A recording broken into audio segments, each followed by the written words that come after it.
Well, good morning, Retail Alliance members. I can't believe this is our fourth coronavirus retail briefing. I think many things have changed. The landscape has changed, especially in the last 4 weeks. I trust everybody is well and safe. I know our small businesses are having a very difficult time, and I hope these briefings are helpful. So as we have done in the past, we're going to give you federal updates as well as state level updates. I think we'll be talking again about the SBA and the PPP Payroll Protection Act and the loan process and what's going on there. We'll also be hearing from Kylie Seibert, our VP of Communications, on anything that's happening in particular with Retail Alliance as it relates to events and things that we're doing. And so with that, I think we're going to go ahead and turn it over to Kate Baker, our lobbyist with the Virginia Retail Federation, for a state and federal update. Kate? Hey, everybody. Hope everybody's having a good Friday. So quickly, I wanted to go over what happened yesterday on the federal level. Yesterday, the Federal Reserve, announced that they are infusing an additional $2 trillion into enhancing lending ability, so the lender's liquidity. What was happening, and Misty probably can explain it better than me, but the liquidity rate for the banks was getting reached very quickly, which is why they were having to turn down loans, and this is allowing the loan process to probably run smoother. This is not putting more money into the PPP like some people are thinking it is. This is just allowing the banks to issue the loans for the PPP that with the money that's already been legislatively approved. Now, yesterday in the Senate, Senate Majority Leader Mitch McConnell tried to have a voice vote on infusing an additional $250 billion into the PPP. That voice vote failed because you have to have unanimous consent for a voice vote, and people would like to do more than just infuse money into the PPP. So that's kind of stalled right now in DC. The next time that they could take it up would be Monday. I have a feeling it's probably not going to be taken up on Monday. I think that there's going to be some negotiating going on. So we can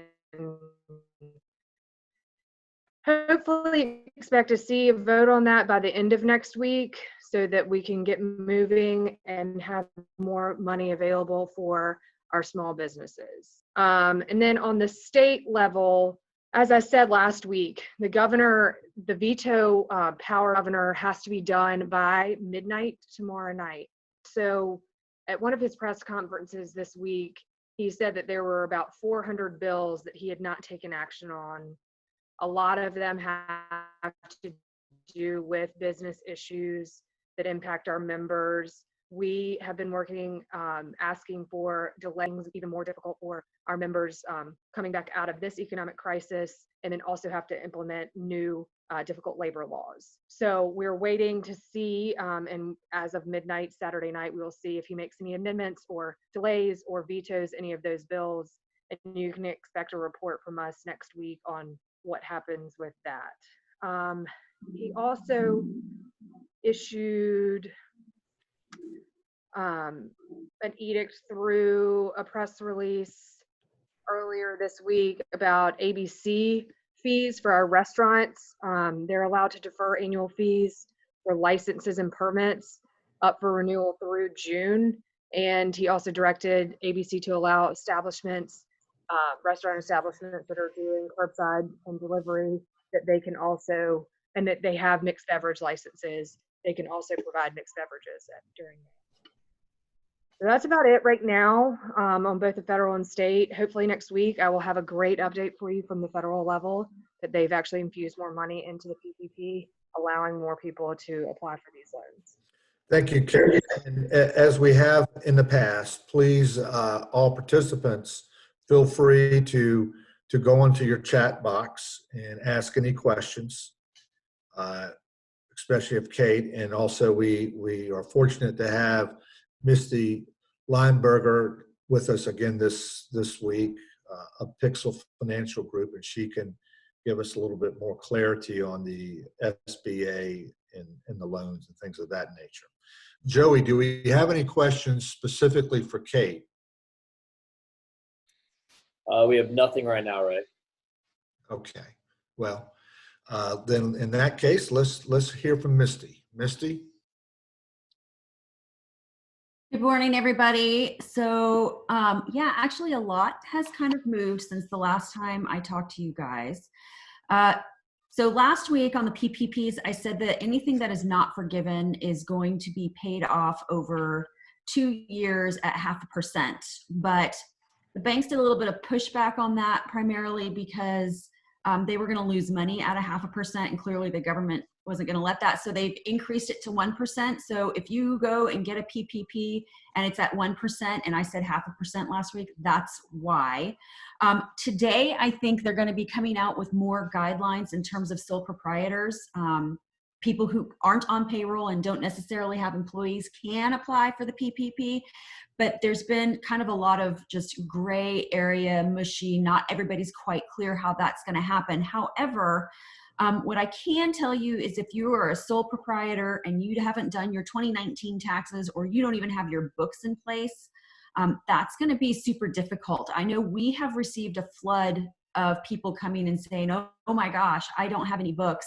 And there is absolutely no way we can put together a set of books for them now and enough time for them to qualify for the PPP. So if you haven't maintained any kind of bookkeeping throughout the year, or done your 2019 taxes, because they're going to be getting your net profit numbers off of your Schedule C on your 2019 tax return, that's going to be a problem. So just something to keep in mind. Somebody is asking if you can apply for both the PPP and the EIDL, and the answer is yes, you absolutely can. There are some there's some caveats that go with that. So the EIDL, that's the economic injury disaster loan, is not forgivable. That's one of the biggest differences between the EIDL and the PPP. It is also for expenses that cover a much wider period of time, from January 30th of 2020 through December 31st of 2020.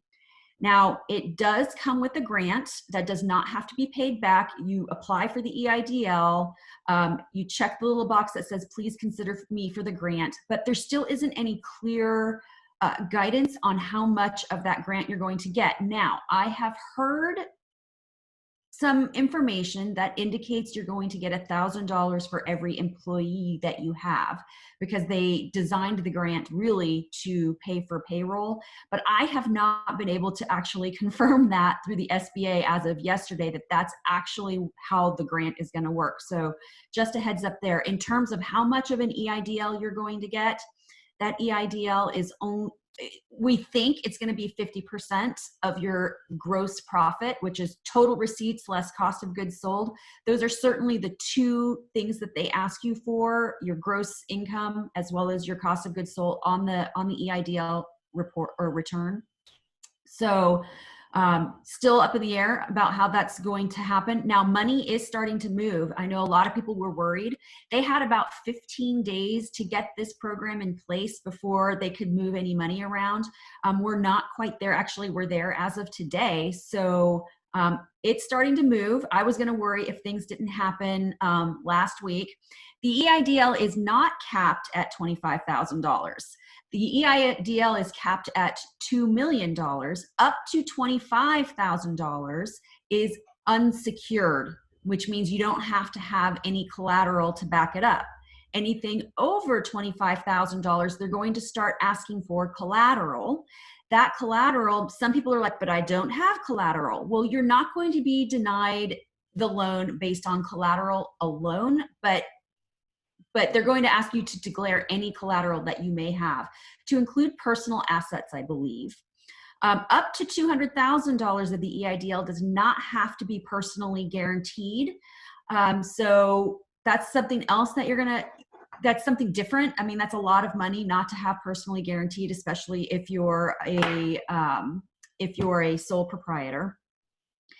Now, the EIDL terms can be anywhere from 10 years to 30 years at 3.75% for small businesses and 2.75% for qualifying nonprofits.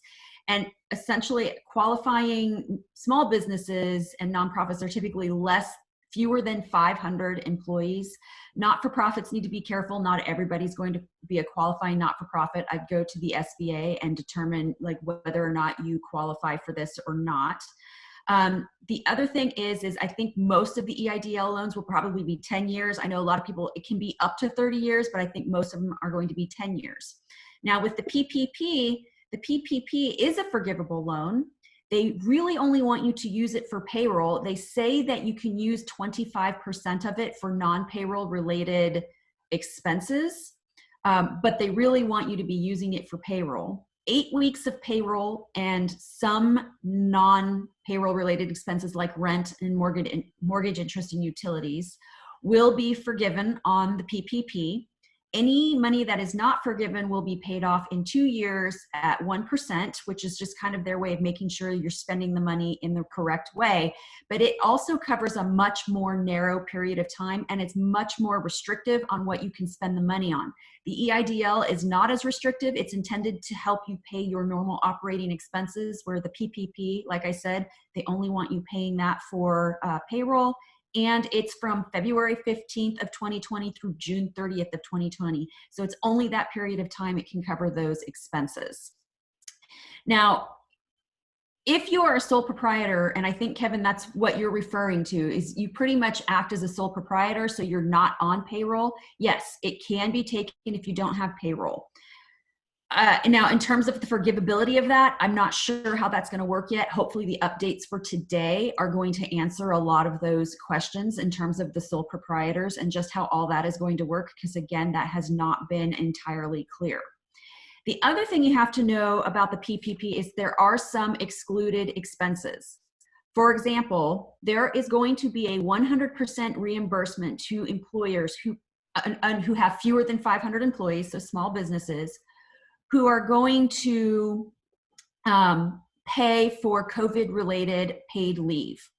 Now, COVID-related paid leave means that employees actually have contracted it or are experiencing symptoms. They've been recommended by a physician that they need to self-quarantine. They're caring for an individual who has it or is showing symptoms. They don't have any daycare for a dependent for which they are the primary caregiver. No school, the day facilities are closed, whatever, or they're quarantined as a direct result of a government edict. So for example, right now we're under stay-at-home orders. Some of us are essential personnel, so it doesn't apply to us as much, but there are people who simply cannot work because they cannot telework, and their business is being closed as a result of the quarantine. So all of those things are going to feed into the COVID-19 related paid leave, will not be covered by PPP. The other thing is that there are some employers, small businesses, oh, actually it's not just small businesses, this applies to all businesses, where you are going to lose 50% or more of your total income as a result of COVID-19. Those people are going to qualify for a special tax credit that allows you to basically get a credit for up to $10,000 for qualifying payroll. And that qualifying payroll is essentially payroll that you're paying during this crisis. I think it's the same period of time. I think it's March 13th. It's March 13th through December 31st. So not before March 13th and not after December 31st. So essentially it's payroll that's been paid out. You've lost more than 50% of your income, and you can get up to $10,000 of credit. And the way that works is, let's say you have an employee and during that period of time you paid them $10,000. You're going to qualify for $5,000 of a tax credit. Okay, that tax credit can be applied to your next 941. So for example, let's say you're going to file your quarter 3, quarter 2 941, and it's you can set it against the employer-related tax liability. So mostly Social Security, okay? So let's say you have Social Security payments that month, the employer-related version of $3,000, and you have this $5,000 credit. You're simply not going to pay the Social Security. You're going to pay the employee portions of everything, but you're not going to pay the employer portion of it. So now you're going to have a difference of $2,000 of this credit that you didn't get to use. You're going to be able to fill out a form 7200, and that will allow them or inform them that you need a $2,000 refund. So you'll actually get that refund in place. I hope that's clear as mud. We're still learning. One of the things that we don't know is, okay, so you just don't pay this $3,000 on your next 941. Is the IRS assuming that you're doing this for qualified income or payroll? And the answer is we don't know if they're going to actually have a new check mark on the form that helps you inform the IRS that that's what you're doing, is taking this credit, or if you're going to have to figure out other ways of doing it. But so that's where that credit's coming from. And if you take that credit, you cannot also take the PPP. So that's something you'll be needing to talk to your consultants about, whether or not that's the best route, the PPP or taking the tax credit.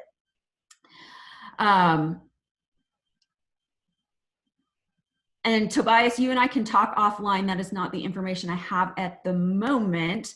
Now, in terms of the PPPs, like they're running out of applications fast. That's why they're trying to do this $2 trillion into enhancing, because the problem is that banks can only loan out so much money over a given period of time. I believe it's a regulation issue. If Tara was here, she could probably answer that more than I could. But yeah, it's been a problem getting in. The other problems people are having with the banks is that a lot of them are only working with clients or customers that they already have a lending relationship with. I know there are a few out there that are going outside of that. These are relatively high risk loans for banks right now because they've loosened some of the regulations in terms of who can apply and get that in terms of credit scores and personal guarantees and all of that. So it's kind of a nervous situation. So banks are kind of sticking with who they already work with. And I think that covers most of the updates I had for this week. Were there any other additional questions? Now I'm just going to read this one comment that was sent to me privately. So hold on a second here. I don't know how they can. Okay, so apparently Tobias talked to the SBA and they said something about a $25,000 cap. That would be new information that I haven't seen officially yet. So that is certainly something I will look into. EIDL loans, for the purpose of COVID, you're supposed to be able to get up to a $2 million loan. But I mean, with the entire country basically declared a disaster zone, I was wondering how they might manage that. So Tobias may have a point here, but I would need to get official confirmation on that. And on the next round of stimulus, I have a question here. Do I know how much that will be added to the PPP? Don't have a clue. They're talking about 250 billion, Ray, added to the PPP, but that's what Mitch McConnell wants. It depends on what Chuck Schumer decides and Nancy Pelosi. So. Right, and I tend not to answer those kinds of questions until it's actually set in stone because the information just changes too much. So now, for the PPP and the sole prop, okay. So I'm going to repeat that information. It looks like, according to the information I have received, that a sole prop can apply for a PPP, and it's going to it's going to be based on what your average net profit is for the previous year. So you're going to need to have a 2019 tax return with a Schedule C done. For those of you who don't know what a Schedule C is, that is essentially how we report profit and loss from business activities when you are not getting taxed as an S corporation or a C corporation. And so you're going to need to get some books together. You're going to need to get some taxes together. I'm not quite sure how they're calculating how much of the PPP you're going to get on based on your sole proprietor net income. And I'm not even sure how that's going to work in terms of people who experience losses. So I imagine it's going to be similar to the EIDL, where if you're a sole prop, they're going to look at your gross profit, which is, again, total income less your cost of goods sold, but I'm not entirely sure about that. Does that answer your question, Beth? Okay, perfect. You know, Misty, I know it's a very fluid situation. We applied for ours Friday evening, and of course, they have gone through 3 versions of the application. We finally got it after working on it all weekend long, submitted Monday morning. But I also heard that there's a lot of banks that are not accepting applications unless they're customers of the bank. Right, that's what I just said, is that most banks are only working with people for whom they already have lending relationships with, or even just bank accounts, I'm guessing. But I've heard lending relationships. Misty, is that So- is part of that to do with the fact of the liquidity issue? And hopefully this $2 trillion may help with some of that? It's a combination of 2 factors. Yes, the liquidity issue, but also the risk factors. Okay. Like I said, they've lessened the like they're being a lot more flexible about who can receive these loans than they would typically under normal circumstances. So that increases the risks for the bank significantly. Right. So in our case, and Misty, I'd ask you of this, we enlisted the help of our accountants to go through the application process and make sure that we were basically checking all the correct boxes. For a small business owner, what is your recommendation? Should they see an expert like you or their accountants, or should they rely on their own banking relationship? I would say if you have an accountant, definitely be talking to them. If you have a CPA, be talking to your CPAs. They're, especially given how complicated the situation. And I mean, the CPAs, like, we look at everything from a macro level, and it's like, okay, what I have had almost back-to-back meetings every day working with clients about what is the best option for them. In some cases, the best option is to go for the PPP. In some cases, the EIDL is the better option.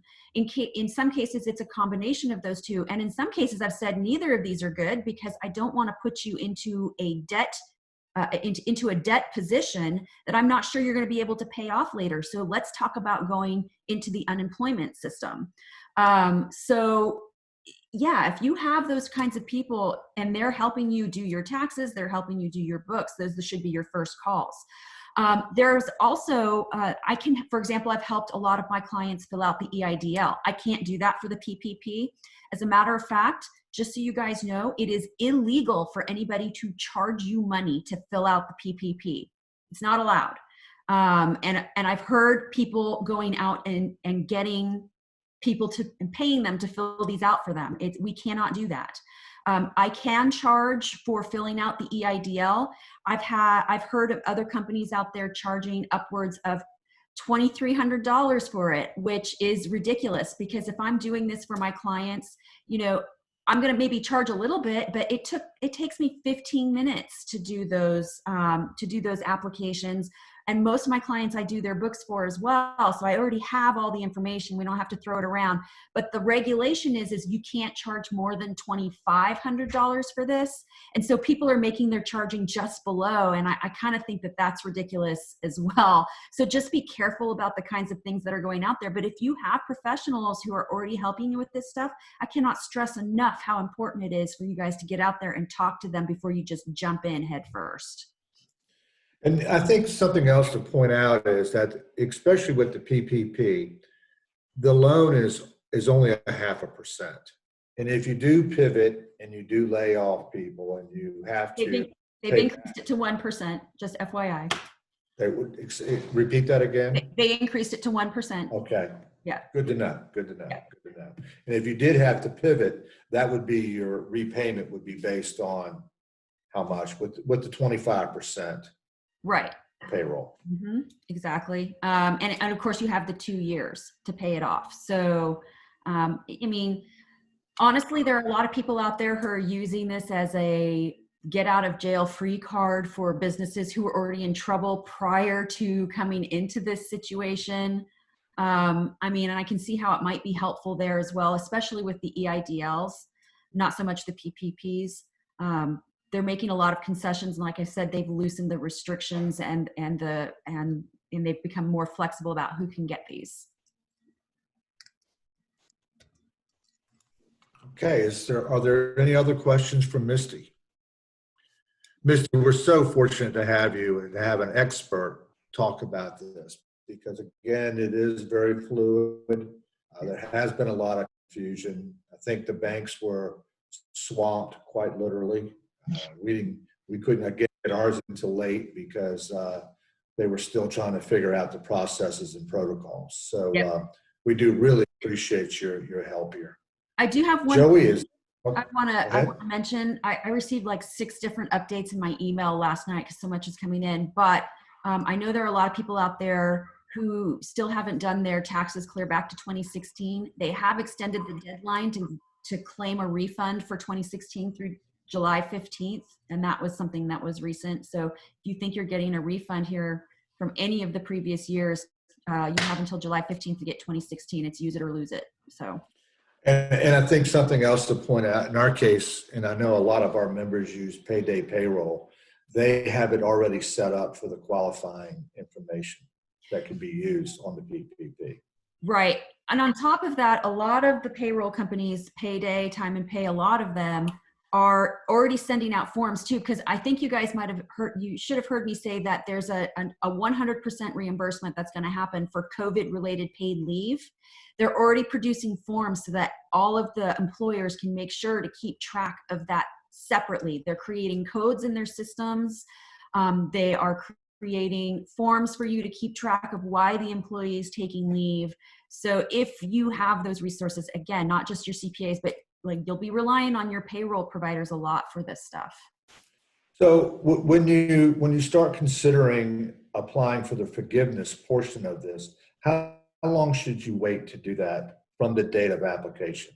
I don't know. I don't even know when they're opening up right now, I can't imagine that they are going to have the capacity to try to process all these applications and then start processing forgiveness. I imagine it will happen after the June 30th timeframe, simply because it's supposed to cover expenses up to that point in time. And then you're going to have to prove everything. You're going to have to prove how many employees you had before and how many employees you paid after. You're going to have to prove your payroll before. You're going to have to prove your payroll after. You're going to have to really keep track of where those expenses are going. When it comes to the PPP funds, I've been actually recommending that my clients open up a separate checking account just for PPP funds so they're not commingled and there's no question about what that money is being spent on. Joey, I think we have some other comments on the chat line.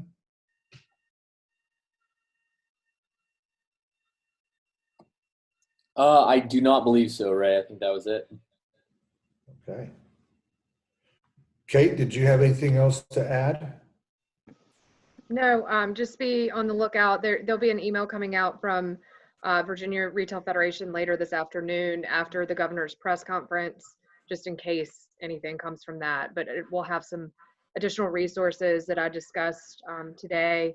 And then beginning of next week, there'll be an update on if there's any amendments or vetoes or delays in some of that legislation that passed in the 2020 session. So, Kate, some of the legislation that has passed, like minimum wage, things of that nature, there is some strong talk about delaying that until 2021, correct? We are pushing for a delay until July. Well, there's different talks going on. It's already delayed until January 1, 2021. That's the date that it's supposed to go into effect. We've asked for a year-long delay.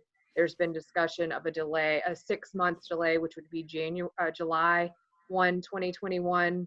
But then you've got several different groups coming out and saying that they don't want to delay. These are the workers that need this. But that is one of the main issues that we've been working on, is the minimum wage, as well as some other tax issues that will impact our members come July 1, increasing in taxes that they just don't need additional expenses right now. Okay, good.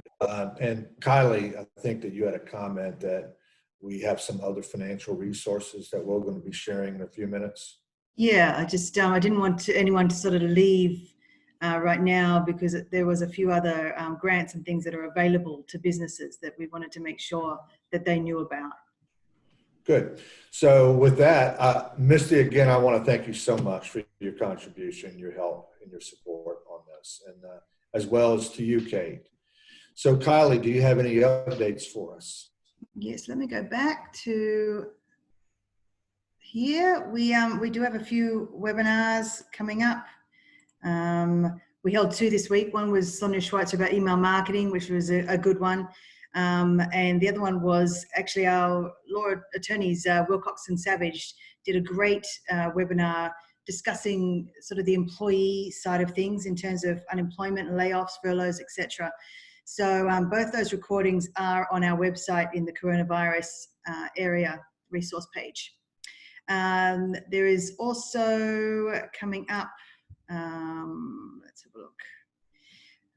Let me just, actually, and you can see too on the youtube.com Retail Alliance page as well. So upcoming webinars you'll see on your screen. Cheryl Tan is coming to join us, virtually on April 14 at 9:30, and to talk about the ins and outs of video marketing, and that's in particular very important right now. We also have we've introduced a panel, actually, really just to hear from the retail frontline. Some of our board members are going to join us for a couple of panels discussions, just to talk about their response and how they've had to pivot their businesses, and really just I suppose just how it's impacting their business, how they're responding, how the future looks, and how that how they think that the retail industry is going to adapt in the future, but also just to share their good stories and things that have happened in the community that they've seen and experienced. So we will be adding those details onto our website under our upcoming events, with details of who's actually going to be on the panel. A couple of them are listed here. Pamela Cotrancha from Garden Gazebo, I think she's on the line. Thank you, Pam. And Laurie Yankee from Close Mentor and Once Upon a Child Up in Newport News are 2 that are confirmed right now. But we do have other board members that are, I just have not put them up here yet. So we will put them all on our website once they're all confirmed. So please remember just to go to our website under upcoming events and register for these as well, and for our upcoming briefings. So I did want to just mention a couple of other resources, and they're all listed here, but I've also put them up on our website. But you've probably heard by now that there's a nonprofit, Virginia 30-Day Fund, is doing forgivable loans to small businesses in Virginia. And you can see that the website is listed there. Salesforce Care is another one. Salesforce, as some of you may know, is like a CRM system. They're offering small business grants of $10,000 to help recovery, but they haven't opened yet. But go to that website there if you can jot that down. Otherwise, I will, or maybe I can put it, I think that's actually on our website. And you can fill in the form to express your interest, and then they will send you the information in mid-April. The Hampton Roads Workforce Council and Greater Peninsula Workforce Board have the rapid response funding, also providing employers some money just to be able to remain open. These are for people who are going to remain open, their businesses remain open, to clean and support their needs. Again, it's a couple of grand, but it's something. But I do not know, because it is a manual process for the form, whether that has been filled or not, because it was only approximately 145 eligible businesses. So we do not know whether that has exceeded their limit already. eBay, if you do not have an e-commerce site, this is an option, just like any other they're doing an up and running accelerator program, just to be able to get online. If you do not have a presence and are not already a customer with them, they're doing a free store for 3 months and waiving the selling fees up to 500 items. So, and then Shopify is also another one. If you want to get onto e-commerce, they're extending their 90-day free trial. So, 3 months is a good period of time if you needed to, be able to sell online through this crisis. There is some others, like you probably saw that there was a Facebook small business. Unfortunately, that is only in Seattle. Amazon Neighborhood Small Business Relief Fund, was the one in Seattle. The Facebook one only seems to be actually in Richmond and the Henrico sort of area. So if anyone hears any differently, if they open it up, more in our area, please let us know. But I'm not sure that we are considered in the Richmond area. I don't know, Kate or Ray, whether we're not. Okay, Kate's shaking her head. That's a shame. But the James Beard Foundation Relief had one for the food and beverage industry grants, but they've suspended applications because it's just overwhelming demand. So we will do our best if we come across any. If you come across any, please let us know, and we will put them on our website and on our emails. So make sure you sign up on our website to receive our emails if you do not receive them already, and we'll keep everyone posted. So that was it. Thank you, Kyle. I think we do have a comment from Tobias. Tobias, yeah. I was going to answer that one. Tobias is asking what avenues to pursue to bring issues with the SBA not fulfilling their role, who to bring that to. And Tobias, I think the best answer is to your senators and congressmen. I think they're all aware that this has been a struggle and they are completely overwhelmed. But if you feel like you would like to reach out to them, that would be who you would reach out to. And I think to add on to that, Kate, it would be a good idea to reach out to your senators and congressional representatives that we need that next round of stimulus as well. Right, and you will probably see an action alert from VRF on that, asking them to take action. The National Retail Federation and Retail Industry Leaders Association on the national level have been hammering them, and like constantly, daily, probably multiple times a day, they've been hammering them. But we will probably, once we have a bill to vote on, once there is actually legislation in front of them, that will be something that VRF will send out as well. And I know that we not only have members online, but we also have some guests, and I do want to welcome the guests as well. One thing that Retail Alliance, through our foundation, we offer the CROPS program, which is actually the certification in retail operations. This offering goes through the 7 modules or behaviors necessary for retailers to become successful. It has been truncated to be a smaller offering, meaning it's going to be 14 weeks as opposed to the initial one, which was 42. And you will go through each module and you will end up with a tangible, real business plan at the end of that session. The program was set to launch 4 weeks ago, and we have delayed it due to the coronavirus, and it will be launching June the 1st. And we're consolidating the South Side cohort with the Peninsula cohort, and it will now be a virtual offering. Retail Alliance does have 24 scholarships, 12 for the South Side, 12 for the Peninsula, for those students who actually go through the whole certification process and they gain their certificate. It's for aspiring retailers as well as existing retailers. It can be for key holders, it can be for assistant managers, it can be for anybody who you deem needs to have the professional development as it relates to retail. So I just wanted to put that out there. The classes are filling up, so please contact either Beth Cook or Tina Knight and let them know if you're interested. Are there any other announcements, Kylie?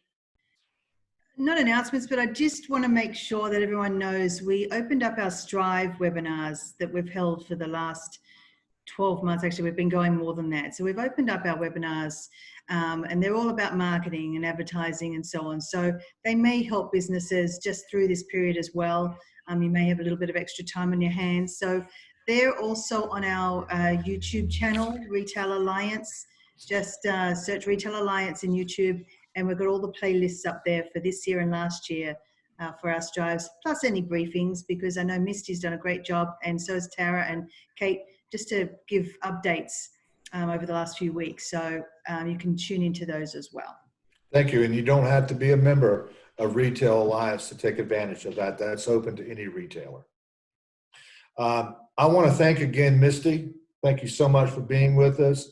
Kate, to our members and guests, please be safe, practice safe distancing, and we hope that you have a great Easter, Passover. Our next briefing will be next Friday, April 17th at 9:30, and we'll send out an agenda and what's going to be reviewed during that time. So thank you so much, and love your families, hug your families. Have a great weekend. You too. Thanks, Ray.